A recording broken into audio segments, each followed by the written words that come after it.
Morning guys, very exciting video for you today. We've got a 2024 vehicle in, and I wanted to do this video on our resident motorhome, but JJ is 2009 and not as pretty as this. So this is a Benimar. Now what we're going to do is a brand new product that's only just come out on the market.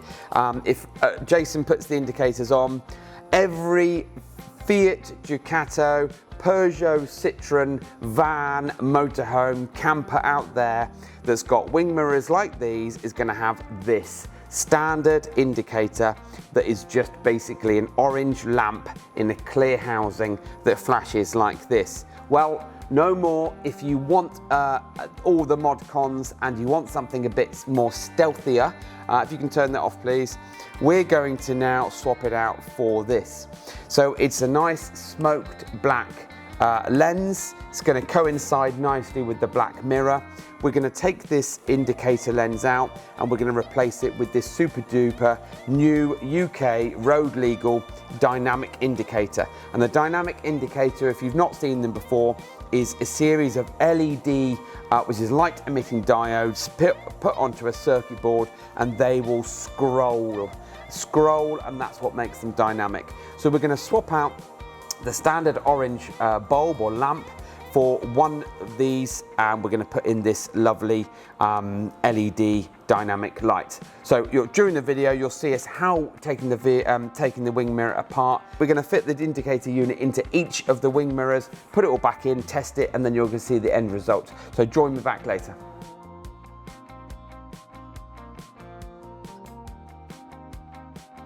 Right, so we're at the stage of the video where we're going to show you how to remove the factory side indicator from the wing mirror.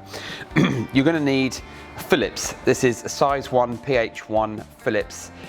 If you don't know what that means, just then a small Phillips, not a posi, because you're just going to mangle the heads of the screws.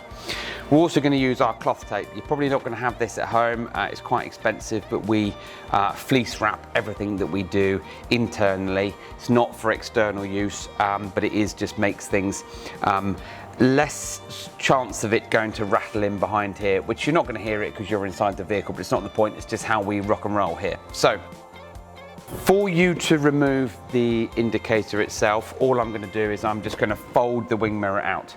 If you've got electrically folding mirrors, then just be careful on doing that because you don't want to be forcing against the motor. So that is on a little simple ratchet and you just push it away. The reason why I've done that is because this gives me a lot more room to work with. So I'm going to put my cloth tape down. And the reason why I've got this is not just because I'm going to give the mirror a wipe afterwards, it's because I'm going to use my fingers to push the glass firmly with both hands into the mirror casing and away from the side indicator. And then I'm going to use that because it accesses two screw holes. So we'll show you a photo of what the screw holes look like shortly, but those two screw holes there you need to access for you to be able to undo the two screws. Now I'm going to use the cloth here so that I am pushing my screwdriver against the cloth here so that you're not putting any pressure on the mirror glass. And the reason why I say that is if you put pressure on the mirror glass and it's too much, you could eventually end up breaking your mirror glass and you'll be then spending out more money than just your indicators. So once you've done that, if you are nimble fingered like me, you can just use your thumb and forefinger to remove the tiny little grub screw. That's what it looks like. If you lose it, then you're going to be looking on the ground for it for a long time. If you've got a little mini magnet, then what you can do is as you unscrew, you can use the magnet to retrieve. And again, that's the bottom one removed. And again, I'm just going to put the toweling in here so that it stops me leaning or putting pressure against the glass mirror itself. And then we can get the other screw out. Now remember, just because we do these videos, if this isn't what you want to do, I've just dropped it, there you go. If this isn't something that you feel confident in doing yourself, then don't. We offer a supply and fit service down here. A lot of people that watch our videos will want to do this themselves because they're DIY enthusiasts. So it's not rocket science to do. It's just if you want it done professionally and knowing that your wing mirrors are going to work, then come on down and see us. So one screwdriver, two little grub screws. Now what I'm going to do now is pull the mirror back to where it was in its factory position. Once you've undone the 2 screws, you'll see that this is now loose. All it is the 2 screws holding it in there and 2 plastic lugs. So we just lift out, and as we lift out, the whole mirror indicator lens itself comes out like so. And what you're going to do now is put the screwdriver away. Again, thumb and forefinger on the bulb attachment here, and you're going to twist anti-clockwise. Okay, so you're going to turn left, lefty-loosey, righty-tighty. So we're going to do an anti-clockwise twist, and as you do, that means that the lamp and the lens is completely separated. And I'm now going to put the lens cover down, and we are left with just the indicator. It doesn't matter if you're touching it at this point. 1, because we're removing this. 2, it's not hot because it's not on, and you can just take it out, and that just literally pulls out. It's just a little filament, and it just pulls out of the cap, and you put that to one side. Now, a bit like Blue Peter, this is one that I made earlier, and the reason for this is because you get one of these little assemblies for each side. I've cloth taped it up because we are very neat and tidy and fussy here, and all I'm going to do is show you how this attaches to the new light assembly like this, ready for our new dynamic indicator. Okay, next stage. Here's our cloth taped loom that we'd made earlier, and all we're going to do in this situation is we're going to connect the male and female to the actual light unit itself, and that's just line it up and push in. So if I unplug that again, you can't go wrong because you've got a little tab on top here. You've also got red on one side and black on the other. So as we push that in like so, that locks into place. Okay. Now what we're going to do now is I am going to use my cloth tape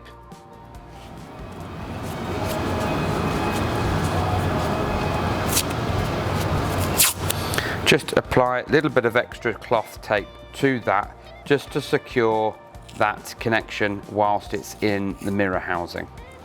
Doesn't have to be all the way up, it's really there for neatness purposes. So rip that off there and make sure that's nice, and it just looks much nicer.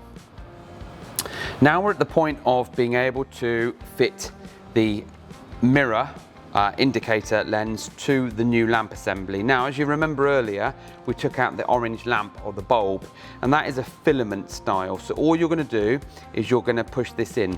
Because it's an LED, it doesn't matter about being polarity, pos or neg, it's just making a circuit. So you're just going to push in like so, and with your thumb and forefinger, you're going to push it home. Now, again, if you struggle with stuff like that, you may find that a bit difficult, or you may not push it home correctly. But once you've got it in and it sits in, you can then use the cables and push firmly and pop it into place. Now, some people would say that's fine, that's all you need to do. You could now, all you simply do is you push the cables back into the wing mirror housing itself, twist until you find that it meets and closes in, and lock back the other way. So righty-tighty, you're going clockwise, and that now locks it into place. And you're back left with exactly the same as what you had before, but with the additional cable. Now this is a little resistor in here, and what this does is, because we've gone from an orange halogen filament lamp or bulb to LED, the voltage is seen differently. So rather than seeing what we call a rapid flash on your indicator or cluster, where it's doing double time, this just caters for that difference in technology from the halogen 12 volt, 12 watt to maybe so only 2 or 3 watts. Now, repeat process for this is we're going to put the lugs, line them up into the back of the mirror like so.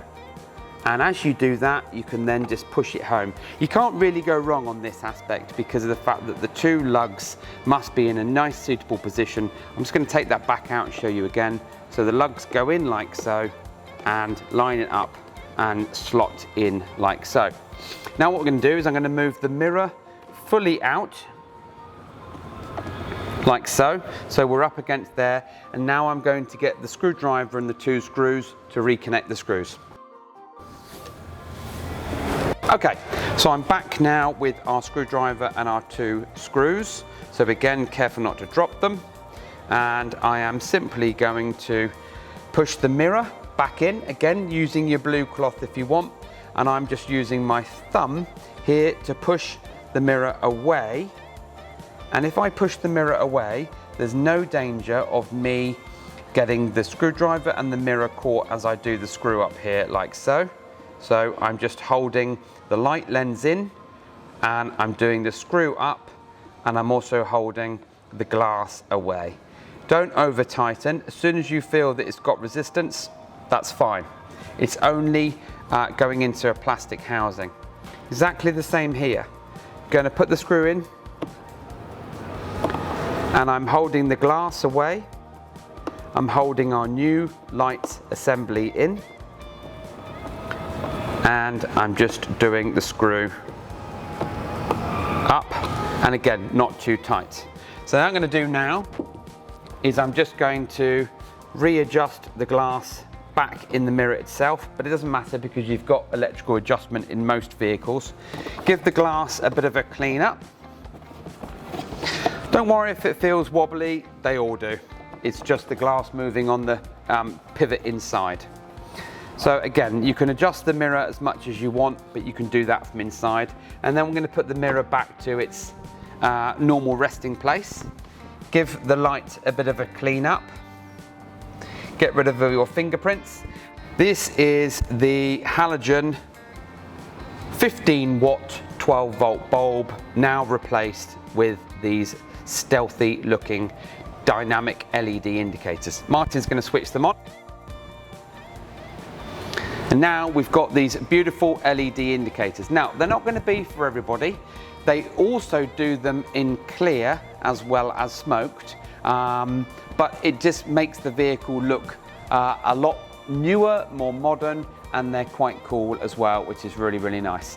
Fiat Ducato, the Citroen, the Peugeot, aftermarket dynamic LED indicators.